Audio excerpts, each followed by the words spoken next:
Welcome back today match prediction and highlight. তো কেমন আছো তোমরা?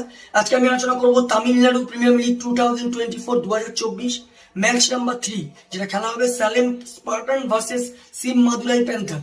তো এটা হবে, যদি আমি ডেট বলি, আজ 6 জুলাই 2024 ইন্ডিয়ান টাইমে 7:15 PM খেলা হবে সালেমে। তো প্রথমে আলোচনা করবো সালেমের ওয়েদার কন্ডিশনে। ওয়েদার যদি দেখি নো রেন, ক্লাউডি একটা ওয়েদার থাকবে।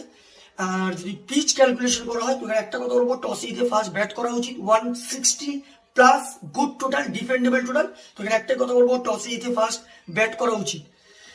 সালেম পাঠানে যদি প্লেয়ার লিস্ট দেখি, এস অভিষেক, সুদান কাদেপান, এস গুরু সাই, রঞ্জন ধন বিবেক, আর কবিন।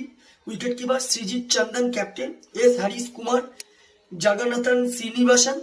সিম মাদুরাই প্যান্থার যদি প্লেয়ার লিস্ট দেখি, এন চতুর্বেদ, ইউ শশীদেব, জগনিধর, জে কৌশিক, হরিনিশন captain, Washington Sundar, Suresh Lokeshwar wicket keeper, Murugan Ashwin, V Aditya, আর Alexander Karthik Manikandan.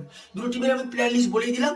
Last match কোনো ব্যাপার না, এটাই ফার্স্ট ম্যাচ। তো আমার ক্যালকুলেশন এখানে match winner Madurai panther win this game. SIM Madurai panther এই ম্যাচ জিতে যথেষ্ট এগিয়ে আছে, প্রায় 70% আমি মাদুরাই প্যান্থারকে দেবো, 30% আমি সিম সালেম পাঠানকে দেবো। আর যদি এখানে রানের ক্যালকুলেশন করা হয়, এখানে যদি মাদুরাই প্যান্থার ফার্স্ট ব্যাট করে তো আমার ক্যালকুলেশন মাদুরাই প্যান্থার 170 থেকে 180 করবে, যেটা 15 কি 20 রানে মাদুরাই প্যান্থার ম্যাচ উইন হবে। আর যদি সেলিম পাঠান ফার্স্ট ব্যাট করে তো আমার ক্যালকুলেশন সেলিম পাঠান 140 থেকে 150 মধ্যে রেস্টিং হবে, যেটা 5 কি 4 উইকেটে মাদুরাই প্যান্থার ম্যাচ উইন হবে। তো ভিডিওটি ভালো লাগলে লাইক করো, শেয়ার করো, কমেন্ট করো আর সাবস্ক্রাইব করো। বাই।